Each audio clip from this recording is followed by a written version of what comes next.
Hey guys, new hair, new angle, new topic, new episode. Welcome back to Attempting It All with AIAWA. I can't lie, I only changed the angle of this video because I really wanted you to see my hair. Such a it girl thing to do, which leads me really nicely to this topic. It is the disadvantages of being that girl. Pause. Let me just preface this video by saying, as obnoxious as the title sounds, there is genuinely no other way I could word this, or I couldn't find another way to word it for it to mean the same thing. There are genuinely a lot of downsides of being that girl, and that's not to take away from the upsides and the opportunities and all the beautiful things it brings. So if you find this video very unrelatable, I don't know how to break it to you. I was just thinking, can I be a self-proclaimed it girl? Yeah, I think I can. I think I can. Okay, so resume. Let me just define that girl before we continue with the video. So that girl is the girl that wears all the hats, the girl that does it all. Maybe not necessarily does it all, but the girl that does her thing really, really well, sets a bar, sets a standard. I just realized there's going to be many people watching this video who don't actually know who I am, and they're going to say, who said this girl can make this video? Who actually said? So, okay, let me just briefly introduce, if you haven't watched any of the previous episodes.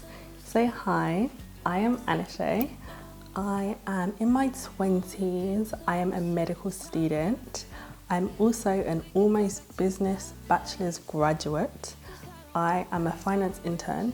I'm a consulting intern. And on top of all of that, I am a fashion content creator. So it's safe to say I do a lot, all praise be to God. The number one disadvantage is that you're probably 100% self-critical. To be in the place that you are, you have to have consistently, consecutively, always wanted yourself to improve. Now bear in mind, this is an advantage in a lot of contexts. So because I'm very self-critical, I'm like, I could have done better, let me try that again. Even with this exact video, I filmed it, started editing it, I said, this is not what the girlies are gonna eat up. Nope, I want them to get the best of the best, and this video isn't it. The tricky thing about being very self-critical is that because you're striving for perfection, sometimes you don't have the means yet to be perfect. So instead of sometimes it making you better, it can also stunt your growth because you're not ready to show up until you can show up as the best version of yourself. Even with this channel, for example, I said, I don't want to start until I can do it how I wanted to do it. And that included for me having 2 camera angles. That might seem very, very insignificant to most people, and you'll say, why don't you just film on your phone? I didn't want to do that. I said, I'm going to do it. When I do it, I want it done like this. So I'm not going to do it unless it's being done like this. And so yes, it can stunt your growth, but it's also the reason why you're sometimes just a bit above the crop. Being average isn't really an option, and not even in a comparative way, but you just want to do the best you can.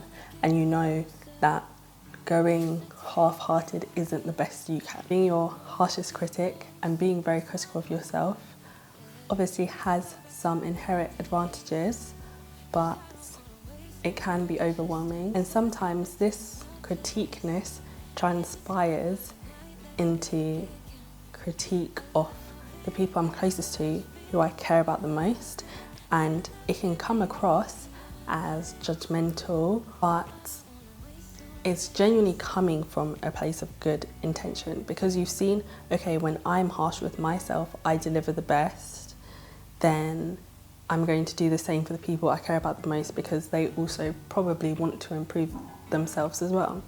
But because everyone's self-development journey is different, and 2, people receive feedback very differently, it's not always in your best interest to be as blunt as you are with yourself. So you just need to know your audience and try not to translate this critique onto your friends and family if that's not how they prefer to get feedback. The next disadvantage of being that girl, the one that wears all the hats, the one that does the doing things, is that there are sometimes unjustified shifts in energy. Let's sit on that. Let's sit on that for a sec. I know attention span is dwindling. Okay, I'm sorry. We won't sit on it again. We'll stand. What happens sometimes is that when you are on your own trajectory and you're doing your own thing, there will come times where people will just unjustifiably start competing with you, or just comparative energy. I really hate comparing myself, competing with my friends. My friends, I want you to win just as much as I want myself to win, I promise you. I might even insert a clip of one of my friends, Priscilla. Hi guys. Hey guys, so... Oh, this is my first time I'm featuring on one of Oh your vlogs. yeah! Okay, I don't know how much you want to talk about what we're doing. We could keep it on a...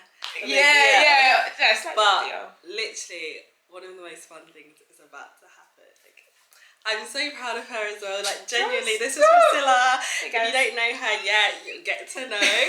But what's about to happen, it genuinely makes me so happy seeing my friends' like plans coming to fruition.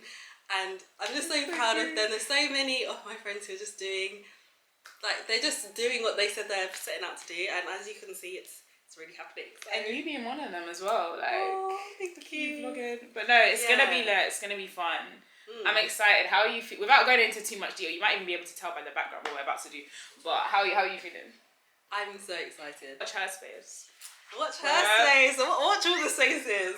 Okay. And there was genuinely no animosity. There was no ambiguity about how sincere my passion is for her to do her passion. Your accomplishment is amazing in its own right. It doesn't have to be amazing because it's better than mine. I feel like you can tell when someone genuinely wants you to do well and genuinely cares about your path and you succeeding to the best of your potential.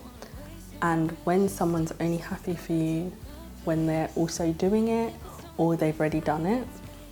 So they're happy for you as long as it's not better than them. Envy in general is a really ugly emotion, and especially when you know it's an ugly emotion, you can address it. The only times I've ever felt jealous is because I'm not doing what I want to do in my own life. So even if it's something like nothing to do with me, like let's say a rapper. Yeah, I'm not a rapper and I'm not gonna be a rapper. But if a rapper is doing really well, the only reason I could ever be bitter about that is because I'm not achieving my own goals. I'm not focusing on my own goals. That's the only reason why I could be upset about a rapper's trajectory. So realistically, every time you feel a feeling of envy or jealousy, just realize that it's your insecurities coming out to the fact that you're not doing what you want to do. So it's not even necessarily you want to be in that person's position, but you don't even know your own path and how you're getting to your own destination. So focus, block, remove, mute, like hide, whatever you need to, until you can focus on your own journey, your own path.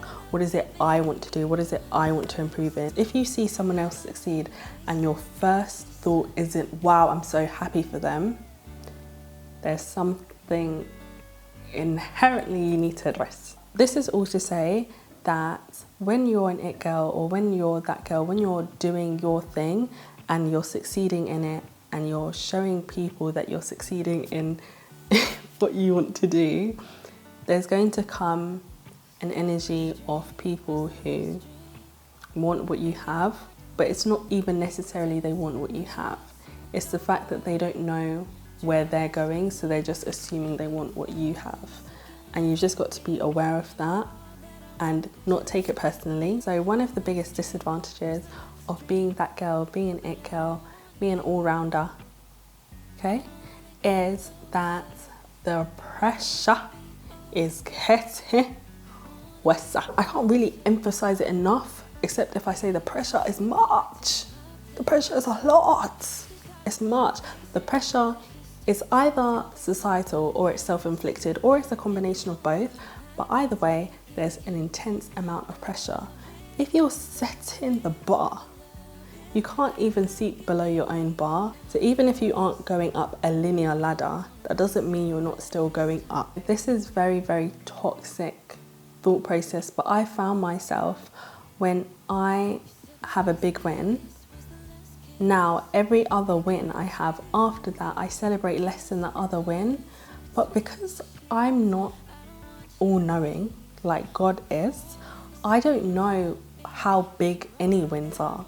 I'm determining wins on what people believe the prestige is associated with something. So one small win can actually be my biggest win so far because it's leading me closer and closer to my purpose. When you are doing your thing and people know about your thing, there's now going to be deep association. So there's a pressure you put on yourself to comply to what people expect of you, but then also to set the bar and to pass your own bar. Again, with all of these disadvantages, there's always a silver lining. The pressure is what keeps you getting better and bigger and more accomplished. But when the pressure is leading you away from your actual destiny and instead is just conforming to what your path should look like, then that's where the issue lies. Oh guys, the last one I know is going to be relatable, but there are too many options. There are too many options, that's it. There is such conflicting information of what to do with all of your options. So you have one person who tells you, oh, open as many doors as you want. There will never be time like university again. You'll never be in your 20s again. Try as many things as possible. Then you have another person saying the most successful people are experts in only one thing. They figure out what they're good at. They figure out what they enjoy. They focus all their attention on that and they hone in on that. That's how you become the most accomplished version of yourself. That's how you become the most successful. And some people say, well, if you want to run a business, that's not the way you do it, because you need to be just good at a lot of things, not good at one thing. You don't want to become the employee, you want to be the employer. You need to know what good looks like in a lot of different departments to run a business. I feel like you're leaving behind potential in all of the other doors that you didn't go through, and it's the opportunity cost, which you can't really calculate because you're doing the opportunity cost of potential, not even necessarily of things that are actually going to happen. And I've spoken about this in the very first episode of you can do it all, but you just can't do them all simultaneously. And that's very, very true, but even still doing them all is very consuming. It feels like you can't really rest because there's always something on your mind, always something new to try, always something new to do. And yeah, it's almost like a restlessness of options and priorities and new ways of doing things. It's a lot. Life is incredibly overwhelming when the world is your oyster, but you don't know if you want seafood. Good way to conclude is life is really hard when you're 20-something because you want to do everything, you can't afford anything, and you're experiencing nothing. Let's do this process together. You should subscribe, you should like, you should share, and you should watch the next episode. And the ones before, yeah. They'll be on the screen right now. So I really hope you do enjoy and you are locked in for attempting it all with Anna Shay. Love you. Bye.